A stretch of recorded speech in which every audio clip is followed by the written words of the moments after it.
বছর দীর্ঘ জটিলতা কাটিয়ে অবশেষে রাজ্যে ফের স্কুল সার্ভিস কমিশনের শিক্ষক নিয়োগের পরীক্ষা হচ্ছে 7 এবং 14 সেপ্টেম্বর। কিন্তু সেই পরীক্ষার আগে বিস্ফোরক অভিযোগ করলেন রাজ্যের বিরোধী দলনেতা শুভেন্দু অধিকারী। তৃণমূলের ক্যাডারদের বিরুদ্ধে প্রশ্নপত্র বিক্রির অভিযোগ করছেন তিনি।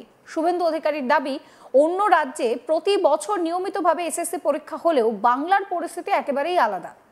9 বছর পর হতে চলা এই পরীক্ষাকে ঘিরে স্বচ্ছতা নিয়ে প্রশ্ন তুলছেন তিনি। তার অভিযোগ, তৃণমূল কংগ্রেসের ক্যাডাররা প্রকাশ্যে এসএসসির পরীক্ষার প্রশ্ন বিক্রি করছে, যার ফলে ফের বড়সড় দুর্নীতির আশঙ্কা তৈরি হয়েছে। তিনি মনে করিয়ে দেন যে এর আগেও এসএসসি পরীক্ষায় ব্যাপক দুর্নীতি ও কেলেঙ্কারির ঘটনা ঘটেছে এবং এবার পরিস্থিতি ভিন্ন নয়।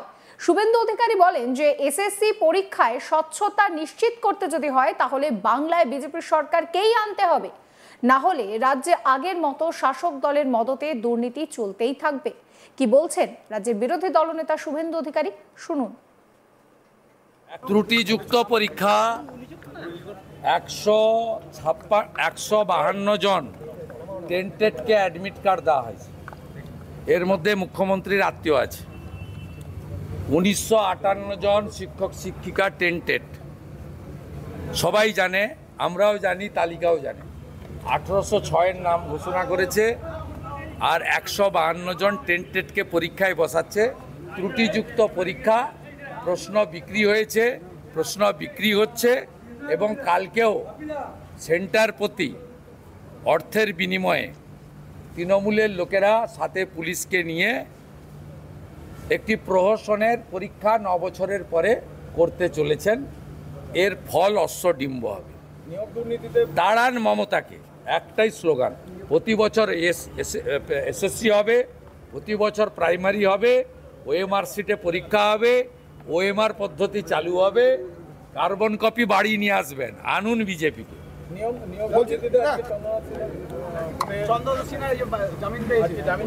জামিন পায়নি, আপাতত জামিন পেয়েছে।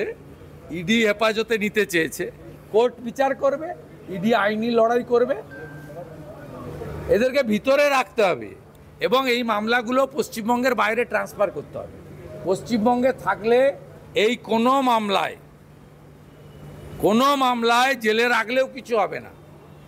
উডবান ওয়ার্ডে যাবে, অষ্টমীর দিন লুচি ছোলার ডাল খাবে, রবিবার খাসির মাংস খাবে, সবই হবে। ভোটে দাঁড়াবেন বলে গুঞ্জন চলছে। ওগুলো তো তৃণমূলের বি টিমের ব্যাপার, আমাদের তো ব্যাপার নেই। এরা অনেক আওয়াজ দেয়, আইএসএফ এর ভাইরা। ভোটের দিন মাঠে পাওয়া যায় না, হাড়োয়া উপনির্বাচনের দিন এজেন্ট দিতে পারেনি। ডায়মন্ড হারবারে দাঁড়াবো বলে পালিয়ে গেছে। ফাইনালি কি করবে বলা মুশকিল। 6 মাস বাকি, তো হাওয়া গরম করছে। আমরা এসব করছি না, আমরা বলছি বৃহত্তর হিন্দু ঐক্য গড়ে তোলো। হিন্দুরা বাড়ি থেকে বেরিয়েছে, মহারাষ্ট্র দিল্লির মতো ভোট দাও, এদের হারিয়ে দাও, আমরা সবাইকে নিয়ে চলবো, কোনো সমস্যা নেই। কোনো ভারতীয় মুসলিমদের বাদ দিয়ে আমরা চলবো, তাদের নিয়েই চলবো। আপনার মোবাইলে পৌঁছে যাবে। মমতা খালা মনে করছে যে সিনেমা হলে না দেখালে বেঙ্গল ফাইলস কেউ দেখতে পাবে না। আপনাদের সকলের মোবাইলে কয়েকদিনের মধ্যেই পৌঁছে যাবে বা ইতিমধ্যে পৌঁছে গেছে। বাংলার কোটি কোটি লোকের স্মার্ট মোবাইল ফোনে পুরো বেঙ্গল ফাইলস দেখতে থাকবে। কাশ্মীর ফাইলসও দেখেছে, এটাও দেখবে। বর্তমান প্রজন্মের জানা দরকার 1946-এর দ্য গ্রেট ক্যালকাটা কিলিং এবং নোয়াখালী হিন্দু গণহত্যা। বর্তমান প্রজন্মের জানা দরকার। সঠিক সময়ে সঠিক কাজ করেছেন বিবেক অগ্নিহোত্রী। এই নিয়ে আমার কলিগ অনিল গিরি একটি রিপোর্ট দিয়েছেন, সেই রিপোর্ট রইল আপনাদের জন্য। রাজ্য বিরোধী দলনেতা শুভেন্দু অধিকারী একটি বড় ফাঁস করেছেন। তিনি বলছেন যে আজ থেকে যে এসএসসি এক্সাম হচ্ছে সেটা টেন্টেড রয়েছে। তিনি বলছেন এই পরীক্ষা কোনো মতো ঠিক মতো হবে না।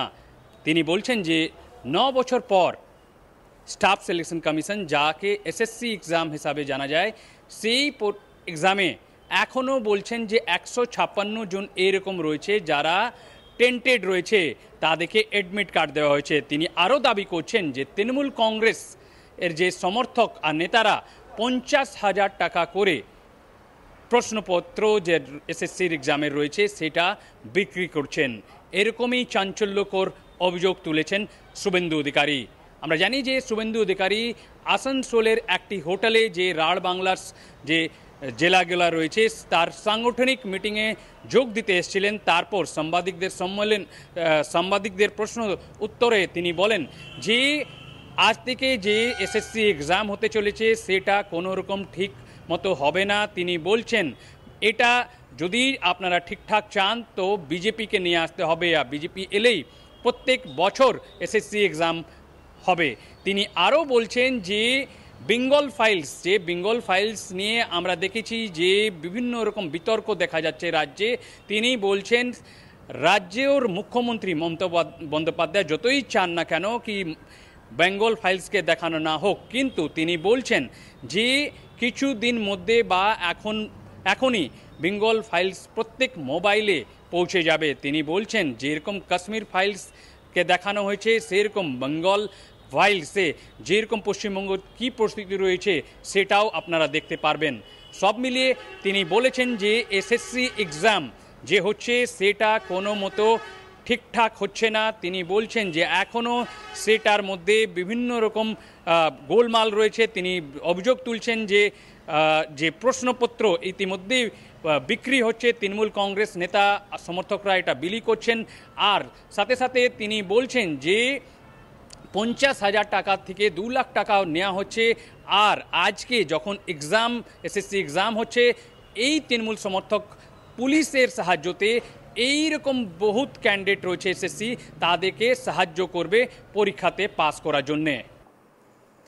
দীর্ঘ 9 বছরের জটিলতা কাটিয়ে অবশেষে রাজ্যে যে স্কুল সার্ভিস কমিশনের পরীক্ষা হচ্ছে তা নিয়ে কিন্তু এবার ফের বড়সড় অভিযোগ করছেন রাজ্যের বিরোধী দলনেতা শুভেন্দু অধিকারী। তিনি এই পরীক্ষার স্বচ্ছতা নিয়ে প্রশ্ন তুলছেন। তৃণমূলের ক্যাডেটদের বিরুদ্ধে প্রশ্নপত্র বিক্রির অভিযোগ করছেন তিনি। শুভেন্দুর দাবি যে অন্য রাজ্যে প্রতি বছর নিয়মিতভাবে এসএসসি পরীক্ষা অনুষ্ঠিত হলেও বাংলার পরিস্থিতি একেবারেই আলাদা। 9 বছর পর হতে চলা এই পরীক্ষার কে কেন্দ্র করে তার স্বচ্ছতা নিয়ে প্রশ্ন তুলছেন তিনি। কি বলছেন শুভেন্দু আরো একবার শুনুন। ত্রুটিযুক্ত পরীক্ষা 152 জন টেন্টেডকে অ্যাডমিট কার্ড দেওয়া হয়েছে। এর মধ্যে মুখ্যমন্ত্রীর আত্মীয় আছে। 1958 জন শিক্ষক শিক্ষিকা টেন্টেড, সবাই জানে, আমরাও জানি, তালিকাও জানে। 1806 নাম ঘোষণা করেছে আর 152 জন টেন্টেডকে পরীক্ষায় বসাচ্ছে। ত্রুটিযুক্ত পরীক্ষা, প্রশ্ন বিক্রি হয়েছে, প্রশ্ন বিক্রি হচ্ছে এবং কালকেও সেন্টার প্রতি অর্থের বিনিময়ে তৃণমূলের লোকেরা সাথে পুলিশকে নিয়ে একটি প্রহসনের পরীক্ষা 9 বছরের পরে করতে চলেছেন। আপনাদের মতামত জানাবেন। সমস্ত খবরের আপডেটের জন্য চ্যানেলটিকে সাবস্ক্রাইব করবেন, নোটিফিকেশন পেতে বেল আইকনে ক্লিক করবেন, ফলো করতে ভুলবেন না আজ তাক বাংলার হোয়াটসঅ্যাপ চ্যানেল।